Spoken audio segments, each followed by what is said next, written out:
Assalamualaikum warahmatullahi wabarakatuh.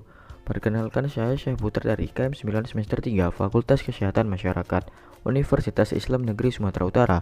Di sini saya akan sedikit menjelaskan tentang imunisasi. Yang pertama itu ialah pengertian imunisasi. Imunisasi adalah proses untuk membuat seseorang imun atau kebal terhadap suatu penyakit. Proses ini dilakukan dengan pemberian vaksin yang merangsang sistem kekebalan tubuh agar kebal terhadap penyakit tersebut. Berikutnya ialah latar belakang. Melihat lebih jauh, imunisasi sebenarnya sudah sampai ke Indonesia sejak zaman penjajahan Belanda. Dalam bukunya Sejarah Kedokteran di Bumi Indonesia 2005, A. Aludin menjelaskan bahwa vaksin cacar pertama datang ke Batavia pada Juni 1804. Menurut Peraturan Dinas Kesehatan Sipil tahun 1820, program imunisasi dilaksanakan rutin setiap minggu di bawah pengawasan setiap inspektur. Menurut Ludin, pola tersebut masih jauh dari kata sempurna. Menurut WHO, pada tahun 2018, mereka menemukan bahwa ada sekitar 20 juta anak di seluruh dunia atau sekitar 1 dari 10 anak yang tidak mendapatkan imunisasi. Dalam hal ini, anak-anak melewatkan vaksinasi yang mampu melindungi diri mereka dari berbagai penyakit seperti campak, difteri, dan tetanus. Mayoritas anak-anak yang tidak mendapatkan imunisasi merupakan anak yang tinggal di negara yang memiliki sistem kesehatan yang kurang memadai. WHO memprediksi apabila tingkat vaksinasi menurun, maka kasus penyakit seperti campak, difteri, dan tetanus akan meningkat. Berikutnya ialah tujuan imunisasi. Imunisasi membangun kekebalan tubuh seseorang terhadap suatu penyakit. Dengan membentuk antibodi dalam kadar tertentu, agar antibodi tersebut terbentuk, seseorang harus diberikan vaksin sesuai jadwal yang telah ditentukan. Jadwal imunisasi tergantung jenis penyakit yang hendak dicegah. Imunisasi merupakan suatu program yang dengan sengaja memasukkan antigen lemah agar merangsang antibodi keluar sehingga tubuh dapat resisten terhadap penyakit tertentu. Sistem imun tubuh mempunyai suatu sistem memori atau daya ingat. Ketika vaksin masuk ke dalam tubuh, maka akan dibentuk antibodi untuk melawan vaksin tersebut, dan sistem memori akan menyimpannya sebagai suatu pengalaman. Jika nantinya tubuh terpapar 2 atau 3 kali oleh antigen yang sama dengan vaksin, maka antibodi akan tercipta lebih kuat dari vaksin yang pernah dihadapi sebelumnya. Berikutnya ialah jenis-jenis imunisasi. Yang pertama itu adalah imunisasi aktif. Merupakan suatu pemberian bibit penyakit yang telah dilemahkan atau vaksin agar nantinya sistem imun tubuh berespon spesifik dan memberikan suatu ingatan terhadap antigen ini, sehingga ketika terpapar lagi tubuh dapat mengenali dan merespon. Berikutnya adalah imunisasi pasif. Merupakan suatu proses peningkatan kekebalan tubuh dengan pemberian zat imunoglobin, yaitu zat yang dihasilkan melalui suatu proses infeksi yang dapat berasal dari plasma manusia. Kekebalan yang didapat bayi dari ibu melalui plasenta atau binatang yang digunakan untuk mengatasi mikroba yang sudah masuk ke dalam tubuh yang terinfeksi. Berikutnya ialah macam-macam imunisasi. Yang pertama itu ada hepatitis B.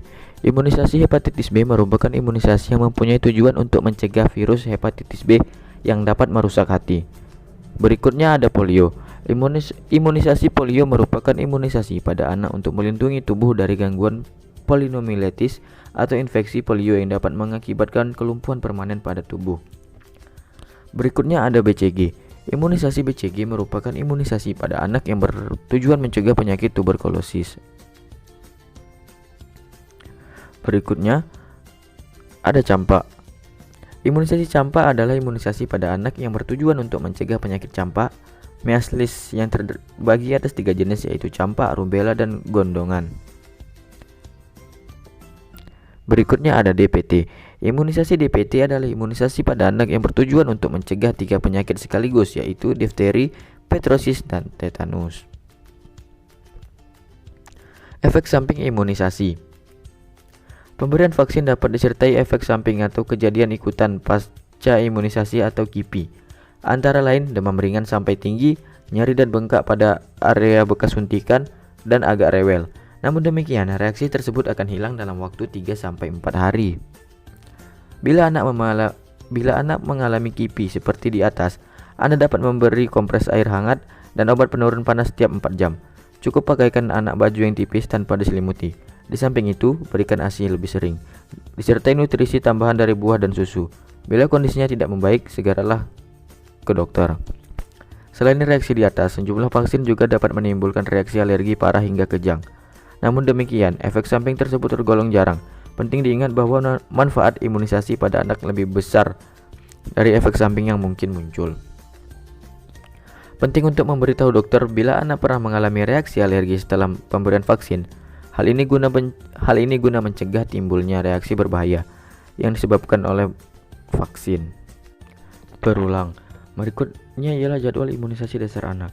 Mengutip laman Kementerian Kesehatan Republik Indonesia, imunisasi dasar lengkap untuk anak perlu dilakukan sesuai usianya. Berikut jadwal imunisasi dasar untuk anak yang perlu diketahui oleh orang tua. Yang pertama itu hepatitis B atau HBO untuk bayi yang usianya kurang dari 24 jam. Imunisasi BCG, polio 1 untuk bayi untuk usia 1 bulan. Imunisasi DPT HB HIB, polio 2 untuk bayi usia 2 bulan. Imunisasi DPT HB HIB 2, polio 3 untuk bayi usia 3 bulan. Imunisasi DPT HB HIB 3, polio 4 dan IPV untuk bayi usia 4 bulan. Imunisasi campak atau MR untuk bayi usia 9 bulan. Imunisasi DPT HB HIB lanjutan dan MR lanjutan untuk anak usia 18 bulan. Imunisasi DT dan campak atau MR untuk anak kelas 1 SD atau madrasah dan setingkatnya. Imunisasi TD untuk anak kelas 2 SD. Imunisasi TD untuk anak kelas 3 untuk kelas 5 SD atau sederajat. Adalah pentingnya imunisasi. Imunisasi juga berperan dalam pencegahan penyakit menular yang ada di dunia. Ketika anak telah diimunisasi, maka anak tersebut memiliki kecil kemungkinan untuk menularkan penyakit yang dideritanya. Imunisasi dilakukan dengan menyuntikkan vaksin ke dalam tubuh anak.